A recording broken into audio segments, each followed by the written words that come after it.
The dust followed Clara Whitmore like a shadow when she stepped off the stagecoach at Dry Creek Crossing. It clung to her hem, her boots, her breath. She had crossed half the country with a single leather trunk and a folded letter that promised a future, a ranch, a husband, a place to belong. The letter had been brief, careful, written by a man named Jacob Hale, who needed a wife and offered honesty in return. That had been enough for Clara. Honesty was a rare currency, and she was tired of borrowing her life from relatives who looked at her as if she were an unpaid bill. Jacob Hale waited near the hitching post, taller than she expected, shoulders squared by years of labor, eyes the color of riverstone. He took one look at her and something in his jaw tightened.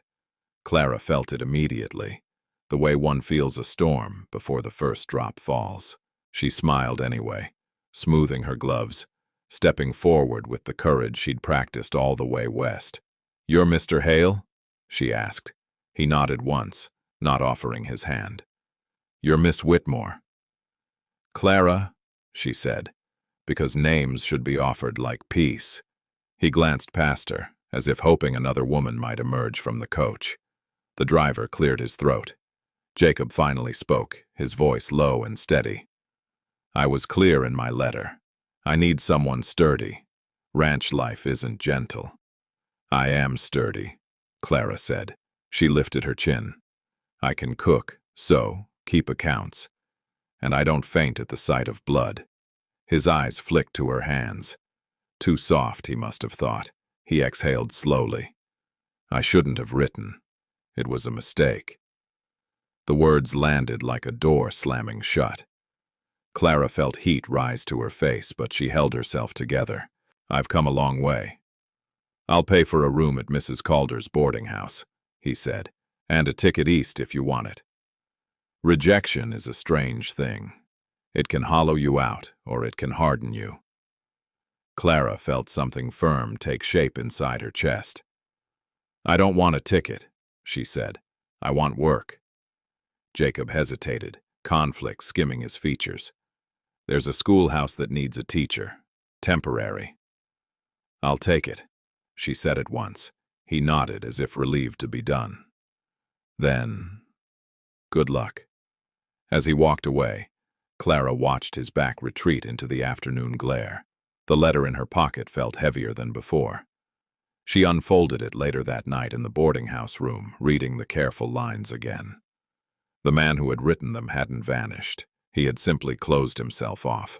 Clara lay awake, listening to the wind, telling herself she had not come this far to be sent away by fear wearing a man's coat. Teaching in Dry Creek was not the gentle occupation Clara had imagined. The schoolhouse leaned like an old man, and the children arrived with dust in their hair and questions sharper than arrows. Clara found herself loving them fiercely.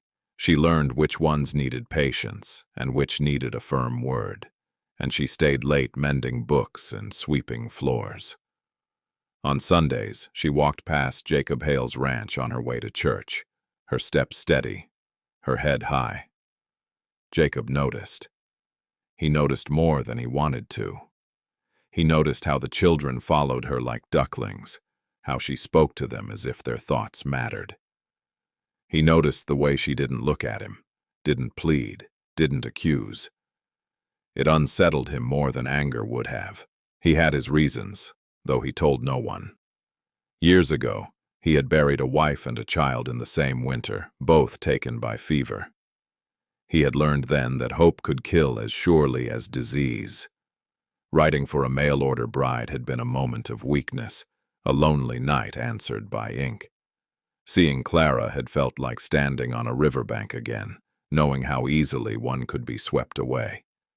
One evening, a storm tore across the plains with sudden violence. The creek rose, and the schoolhouse roof began to leak.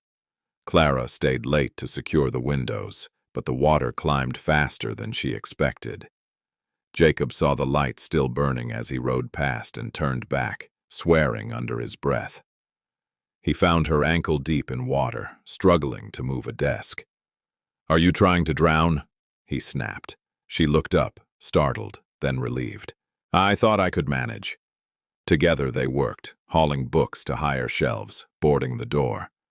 When the creek finally spilled into the room, Jacob lifted her without thinking, carrying her through the rain to his horse.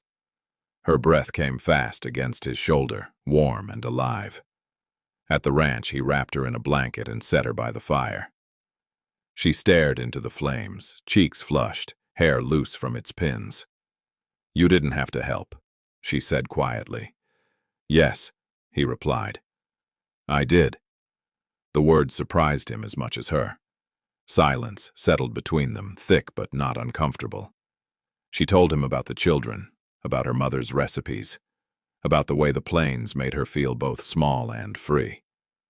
He listened, really listened, and felt something ease in his chest. When she left that night, the rain had stopped. At the door, she turned. "You rejected me," she said, not accusing, "but you didn't reject kindness. Thank you." After she was gone, Jacob sat alone by the dying fire, realizing that the thing he feared most wasn't loss. It was living half a life to avoid it. Spring arrived softly, greening the edges of the world. Clara's laughter returned to her more easily, and Jacob found himself waiting for Sundays. He began stopping by the schoolhouse with apples or a broken hinge to fix, excuses thin as paper.